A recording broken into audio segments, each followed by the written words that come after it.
Hey folks, it's time for a Tubcast book review with your host, narrator, and reviewer, Matt. Today we'll be reviewing Codename Camelot, a Noel Wolfe thriller. This book is the first, generally, in a nearly 13 to 15 book series about a man named Noel Wolfe.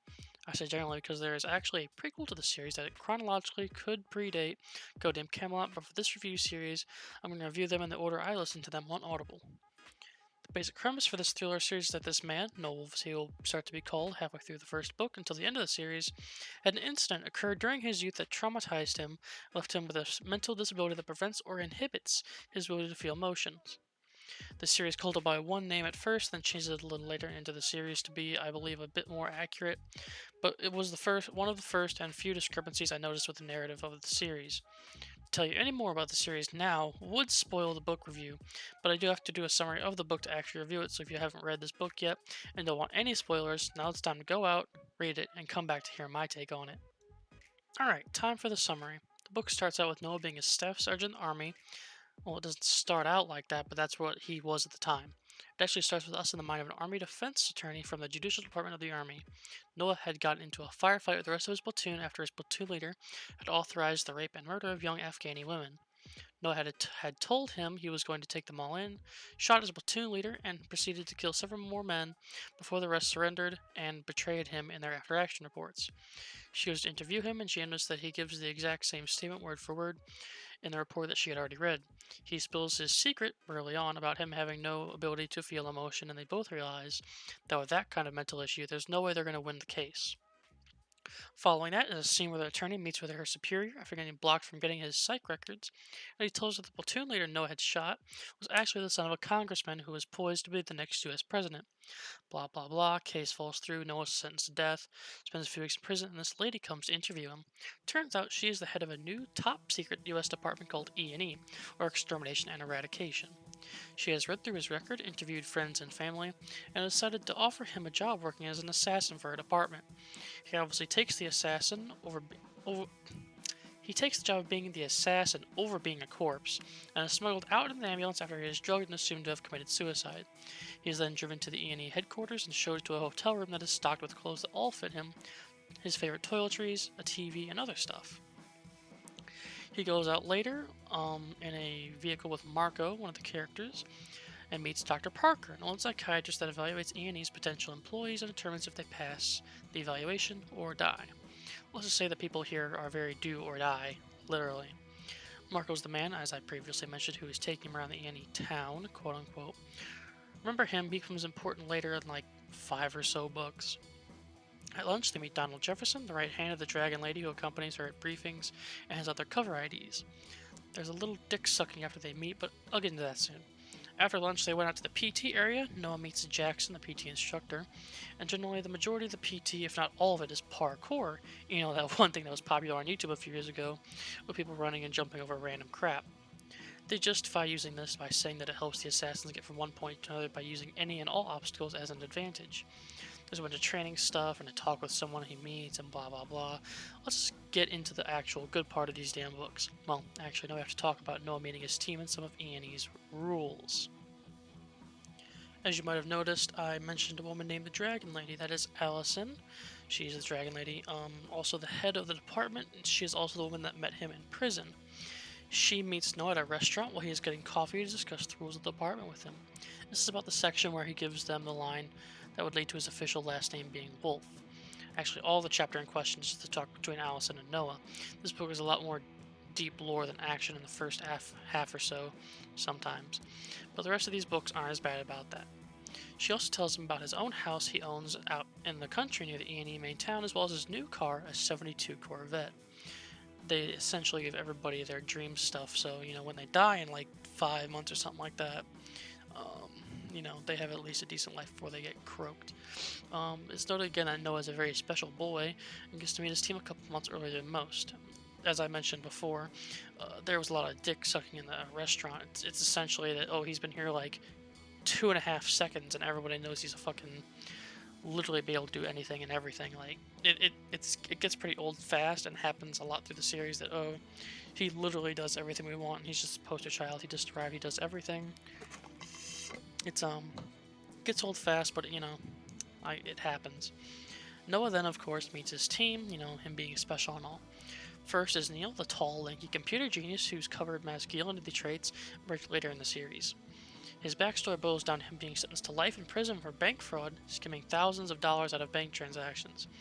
The other two members of his team are Moose and Sarah. Moose, named for a man despite the same use of name by Crowley, the King of Hell, towards Sam Winchester in the Supernatural TV series, which I also enjoy, was the big linebacker-looking muscle man of the team. He was a potential Navy SEAL, but had been dropped at the last moment, and had subsequently assaulted his captain, who had given them the news. Sarah is the clear love interest in the series, but is introduced as the reluctant Southern driver. Her father had taught her from a young age how to drive cars and evade the police, and had assisted her father in automotive theft until they were caught and prosecuted. Allison had enlisted Sarah as a driver with the gift of getting her father a shorter sentence. Intro, they're a team now, but there's a twist. Sarah wants Noah to be her inanimate fuck toy since he can't feel emotions and she doesn't want herself living long enough to be in a relationship with anyone and just wants physical contact. Neil and Moose kind of expect the outcome of the meeting and aren't too blown away when Sarah and Noah start hanging out around each other much. Moose doesn't respect Noah's slaughter of his fellow brothers and armed until Noah, beats his ass in his own house and instills respect in him. Neil, being a barely legal teen, is mostly just worried about getting killed in action and sees his team leader's lack of emotion and mission first mentality as the eventual death of him. They train together for a bit. Noah screws the brakes off of Sarah for a bit as well, and they then get called in for a mission. The mission is to be in Mexico, where a drug cartel leader needs to be eliminated. The group ships out there. Noah starts commingling with the drug lord as a middleman for drug trade to the U.S., and soon figures out that the drug lord has contacts to some people in Asia with their hands on nuclear weapons. During this, Noah takes one of the local prostitutes as a potential girlfriend slash wife, and there's this great scene where the rest of the team is listening to Noah because he has a bunch of cameras and audio devices all over the place, and they're just listening to Noah fucking fuck the hell out of this whore, and Sarah gets defensive when Neil and Moose start interrogating her about it. Anyway, blah blah blah, Noah sets up drug trades and transactions that entail the nuclear weapons, US stings all those operations, and the drug lords contacts get angry with him and kill him. Noah takes the whore back to the US, gives her a new life, and Noah and the team head back to E&E headquarters to relax until the next book. Alright, now that the summary is out of the way, it is time for the review. I'll be discussing how I interpreted the setup of the characters, the setup of the organization, and how the story flows in this book. As I continue through the series, this review portion will get more lengthy and complex as I tie the new books back to the older books, with relation to the story, plot lines, and how the whole thing is shaping up to be. So it'll be mostly my own opinion. I'm not a genius English doctor who's analyzed several characters and has a master and doctoral degree with character development. So all this is just my personal experience with the book, and your mileage may vary, of course. The character development I felt was rather strong. I took the army attorney for example here. She's only in the book for like the first few chapters, but I felt Noah's afterthought of what would happen to her. I felt compelled to feel sorry for her that she would suffer for many months trying to deal with Noah's situation. And afterwards, once he fakes his death, she has to come to terms with her inability to save him. Noah's character development, though, is constantly changing. You have to watch for the small things to notice the changes. Noah's ability to mimic regular people is kind of downplayed in this first book and the book after, but after that you start, to forget that Noah has no emotions. It's mostly just reference of, oh, it's cringy when you try to act normal and all that kind of stuff, but later in the series he just acts normal and no one really cares. I also appreciate how Alex Archer, the author, sets up the team dynamic. The sex-driven driver, wink wink, pun pun, fearful and emasculated computer nerd, and the disenfranchised but still very dedicated soldier who takes Noah's friendly fire incident so to heart they actually fight over it.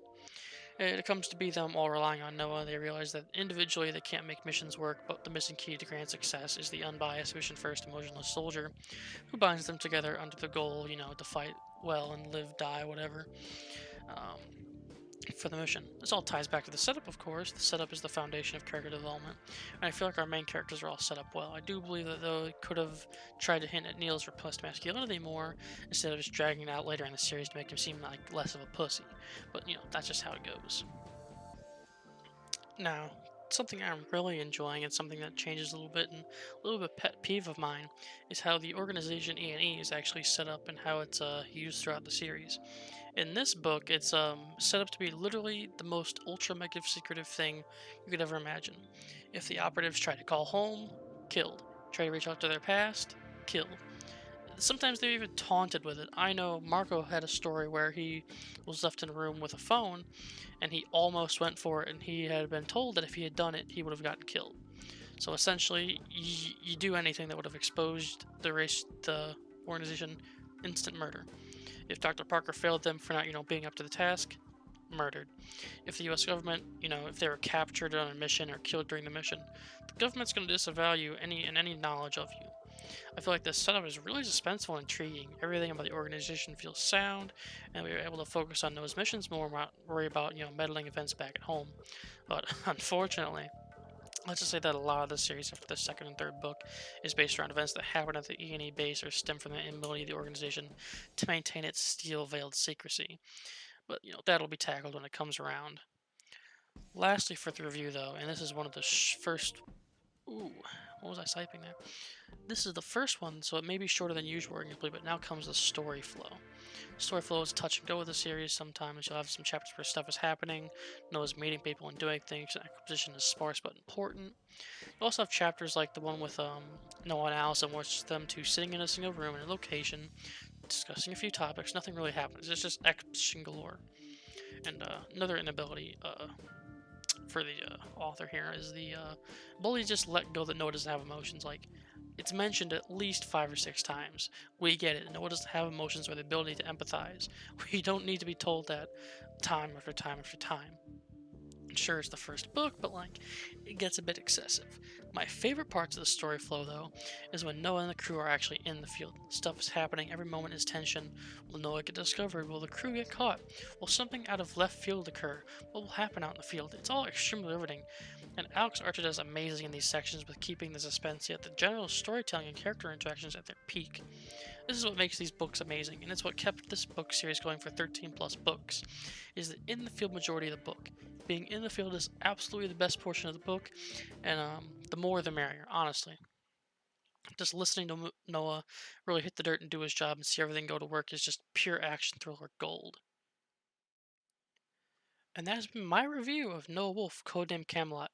I looked around YouTube and I noticed there are no reviews of this book or the series yet, so I'm glad the book series I'm coming close to finishing is also the ripest for reviewing and analyzing. I'll get better and add more and go in depth as I have more material to work with in this series. I just don't want to spoil the rest of the series just in the first review. There are 13 books, and I plan to not only review every single book, but also review the overall world and storytelling and dynamics and everything like that. This will be a long, ongoing series that I hope to have on this channel. So, this has been Matthew with Tubcast. I'll see you guys in the next video.